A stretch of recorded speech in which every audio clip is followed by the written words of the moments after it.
തെരുവുനായ ശല്യം രൂക്ഷമായതോടെ അടിയന്തരമായി ഷെൽട്ടർ ഒരുക്കാൻ തൃക്കാക്കര നഗരസഭ തനത് ഫണ്ടിൽ നിന്ന് പണമെടുത്ത് നഗരസഭയുടെ തന്നെ സ്ഥലത്താണ് ഷെൽട്ടർ നിർമ്മിക്കുന്നത്. ഇനിയും തെരുവുനായകളെ നിയന്ത്രിക്കാതിരുന്നാൽ ജനജീവിതം ദുസ്സഹമാകുമെന്നാണ് നഗരസഭാ അധ്യക്ഷൻ റാഷിദ് ഉള്ളംപള്ളി പറയുന്നത്. ഷബാസ് അഹമ്മദ് ചേരുന്നു. ഷബാസ്, എത്രയും പെട്ടെന്ന് ഇങ്ങനെ നഗരസഭകളൊക്കെ പ്രവർത്തനത്തിലേക്ക് കടക്കണമെന്നാണ് നമ്മൾ ആഗ്രഹിക്കുന്നത്. ഈ തൃക്കാക്കര നഗരസഭ ഒരുപടി മുന്നോട്ട് വെക്കുന്നു അല്ലേ? എന്താണ് ഈ ഷെൽട്ടറുകളുമായി ബന്ധപ്പെട്ട് അവർ നടത്തിയിരിക്കുന്ന പ്രവർത്തനങ്ങൾ? റോഷ്നി, തൃക്കാക്കര നഗരസഭയെ സംബന്ധിച്ചിടത്തോളം തെരുവുനായ ശല്യം വളരെ രൂക്ഷമാണ്. തുടർച്ചയായി കുട്ടികളടക്കമുള്ളവരെ ആ തെരുവുനായ ആക്രമിക്കുകയാണ്. കഴിഞ്ഞ ദിവസങ്ങളിൽ ഒരു അംഗനവാടിയിൽ പോയിരുന്ന കുട്ടിയെ അടക്കം തെരുവുനായ ആക്രമിച്ചുകൊണ്ട് ആ തെരുവുനായ്ക്ക് പേവിഷബാധ സ്ഥിരീകരിക്കുന്ന സാഹചര്യമുണ്ട്. ഇത്തരത്തിൽ ജനജീവിതം ദുസ്സഹമാകുന്ന ഒരു സാഹചര്യത്തിലാണ് ഈ നഗരസഭ തന്നെ സ്വയം ഇത്തരത്തിൽ ഷെൽട്ടർ നിർമ്മിക്കാനുള്ള ഒരു തീരുമാനവുമായി മുന്നോട്ട് പോകുന്നത്. ഈ കോടതിയുടെ കൂടി നിർദ്ദേശം വന്ന സ്ഥിതിക്ക് ഇത്തരത്തിലൊരു ഷെൽട്ടർ നിർമ്മിക്കാമെന്ന തീരുമാനവുമായി നഗരസഭ മുന്നോട്ട് പോവുകയായിരുന്നു. ഇതിനായിക്കൊണ്ട് ഇപ്പോൾ നഗരസഭയുടെ അടുത്ത് തന്നെ ഒരു സ്ഥലം കണ്ടെത്തിക്കൊണ്ട് ഇവിടെ തന്നെയാണ് ഇപ്പോൾ ഈ ഷെൽട്ടറിനുള്ള പ്രവൃത്തികൾ ഒരുങ്ങുന്നത്. നമുക്ക് കണ്ടാൽ അറിയാം, ടൈലടക്കം പാകിക്കൊണ്ട് ഒരു ശബ്ദവും പുറത്തേക്ക് പോകാതെ ഈ ഷെൽട്ടറിനുള്ള പണികൾ ഇപ്പോൾ നടന്നുകൊണ്ടിരിക്കുകയാണ്. ഏകദേശം 10-15 ദിവസത്തിനകം തന്നെ ഈ തെരുവുനായകളെ ഈ ഷെൽട്ടറിലേക്ക് മാറ്റാനാകുമെന്നാണ് പ്രതീക്ഷയിലാണ് നഗരസഭ ഉള്ളത്. ഈ നഗരസഭാ അധ്യക്ഷനായിട്ടുള്ള റാഷിദ് ഉള്ളംപള്ളി നമ്മോടൊപ്പം ചേരുന്നുണ്ട്. ഇപ്പോൾ ഒരു ഷെൽട്ടർ നിർമ്മിക്കാൻ ഒരു അടിയന്തരമായിട്ടൊരു സാഹചര്യം വളരെ രൂക്ഷമാണല്ലോ തെരുവുനായ സാഹചര്യം. തൃക്കാക്കര നഗരസഭാ പ്രദേശത്ത് തെരുവുനായ ശല്യം വ്യാപകമായി എന്നുള്ളത് മാത്രമല്ല, കൊച്ചു കുട്ടികളെ അടക്കം ആക്രമിക്കുന്ന, രാവിലെ നടന്നു പോകുന്ന വയോവൃദ്ധരായ ജനങ്ങളെ, മദ്രസാ വിദ്യാർത്ഥികളെ, അമ്പലത്തിൽ പോകുന്ന അത്തരം ആളുകളെ, മുഴുവൻ ആളുകളെയും പട്ടിക്ക് ജാതി മത വർണ്ണ വിവേചനം ഒന്നുമില്ലാതെ എല്ലാവരും നിരത്തി കടിക്കുന്ന സാഹചര്യം വന്നു. അതിൻ്റെ അടിസ്ഥാനത്തിലാണ് തൃക്കാക്കര മുനിസിപ്പാലിറ്റി അടിയന്തരമായി ഒരു ഷെൽട്ടർ പണിയണമെന്ന കൗൺസിൽ അംഗീകാരം എടുക്കുന്നതിന് മുമ്പ് തന്നെ സ്റ്റിയറിംഗ് കമ്മിറ്റി വിളിച്ചു ചേർത്ത് ബഹുമാനിയ സെക്രട്ടറി എക്സ് ഉൾപ്പെടെ ഇരുത്തി ഉദ്യോഗസ്ഥരെ ഇരുത്തിക്കൊണ്ട് അടിയന്തരമായി 2010 ഇരുന്ന ബിൽഡിംഗ് നവീകരിച്ച് താൽക്കാലികമായി ജില്ലാ പഞ്ചായത്തുമായി ബന്ധപ്പെട്ട് ഒരു സംയുക്തമായ ഒരു പ്ലാന്റ് നമുക്ക് വരുന്നുണ്ട്. ഒരു അടിപൊളി ഷെൽട്ടർ, ഏക്കർ ഭൂമിയോട് കൂടിയുള്ള സംവിധാനം. അതിലേക്ക് നമ്മൾ മാറുന്നവരെ താൽക്കാലികമായി തൃക്കാക്കരയിലുള്ള പ്രദേശങ്ങളിൽ തെരുവുനായി പിടിച്ച് സംരക്ഷിക്കാനുള്ള ഒരു നടപടിയുമായി മുന്നോട്ട് പോവുകയാണ്. ഇതിപ്പോൾ എന്തൊക്കെ സൗകര്യങ്ങളാണ് ഈ ഷെൽട്ടറുമായി ബന്ധപ്പെട്ട് ഇവിടെ ഉള്ളത്? ഷെൽട്ടർ നമുക്ക് കൃത്യമായി കാണാം. സീൽ നടത്തി എയർ കൂളർ വെച്ചുകൊണ്ട്, അല്ലെങ്കിൽ നായകളെ സംരക്ഷിക്കാൻ വേണ്ടി 4-5 കണ്ടീജന്റ് ജീവനക്കാരെ ഭക്ഷണം കൊടുക്കുന്നതിനും അല്ലാത്തൊരു സംവിധാനത്തിനും ആളെ അറേഞ്ച് ചെയ്ത് നമ്മൾ മുന്നോട്ട് പോകണം.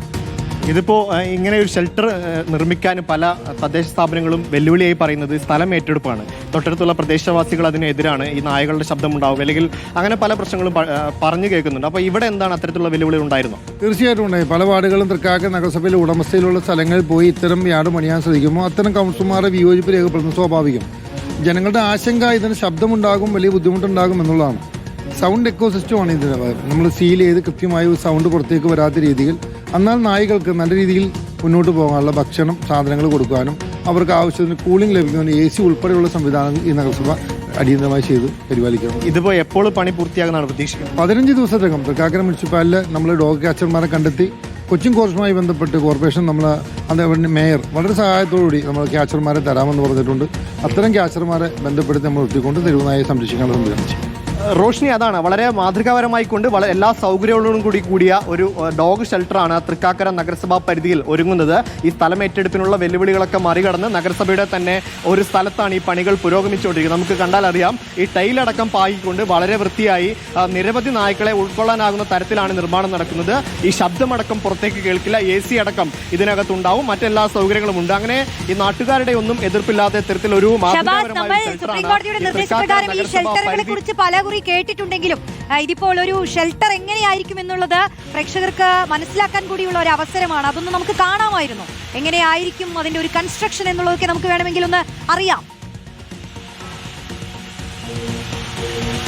തീർച്ചയായും റോഷി, നമുക്ക് കണ്ടാൽ അറിയാം, ഈ ഒരു ബിൽഡിംഗ്, അതായത് ഈ നഗരസഭാ പരിധിയിലുള്ള ഈ ഒരു ബിൽഡിങ്ങിലാണ് ഇതിന്റെ പണി നടന്നുകൊണ്ടിരിക്കുന്നത്. ഇവിടെ നോക്കിയാൽ കാണാം, താഴത്ത് ഇതിന് ടൈല് വിരിച്ചിട്ടുണ്ട്. അതോടൊപ്പം ഈ നായകളുടെ വേസ്റ്റ് അടക്കം പോകാനുള്ള ഈ ചാലടക്കം ഇതിന് പുറമെ നിർമ്മിച്ചിട്ടുണ്ട്.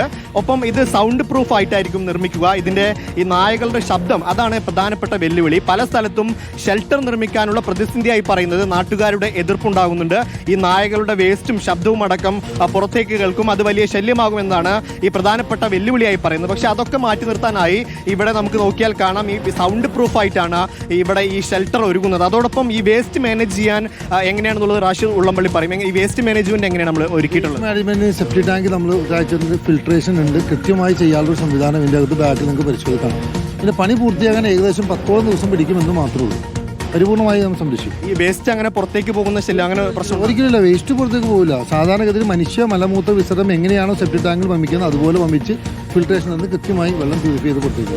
അതാണ് റോഷി. ഒരു തരത്തിലുള്ള ബുദ്ധിമുട്ടും ഇതിന്റെ പരിസര വാസികൾക്കോ അല്ലെങ്കിൽ ഇതിനടുത്ത് താമസിക്കുന്നവർക്കോ യാത്രക്കാർക്കോ ഒന്നും ഇല്ലാത്ത തരത്തിൽ വളരെ ഭംഗിയായിക്കൊണ്ടാണ് ഈ ഒരു ഷെൽട്ടർ ഒരുങ്ങുന്നത്. ഈ ഒരു ഷെൽട്ടർ മറ്റെല്ലാ തദ്ദേശ സ്ഥാപനങ്ങൾക്കും മാതൃക ആക്കാവുന്ന തരത്തിലാണ് നിലവിൽ നിർമ്മിക്കുന്നത്. റോഷിനി, തീർച്ചയായും ഇത് മറ്റുള്ള തദ്ദേശ സ്ഥാപനങ്ങൾ ഇതുപോലെ തന്നെ ചെയ്യുകയാണെങ്കിൽ കുറച്ചെങ്കിലും അതിനൊരു പരിഹാരമാകുന്നതാണ്. അപ്പോൾ ഇത്തരം ഷെൽട്ടറുകളിലൊക്കെ അടിയന്തരമായി തന്നെ ഉണ്ടാക്കുകയും അതിന്റെ പ്രവർത്തനങ്ങളിലേക്ക് കടക്കുകയും വേണം. തൃക്കാക്കരയിൽ നിന്നുള്ള ഒരു നല്ല ഉദാഹരണമാണ് ഷഹബാസ് നമുക്ക് കാണിച്ചു തന്നത്.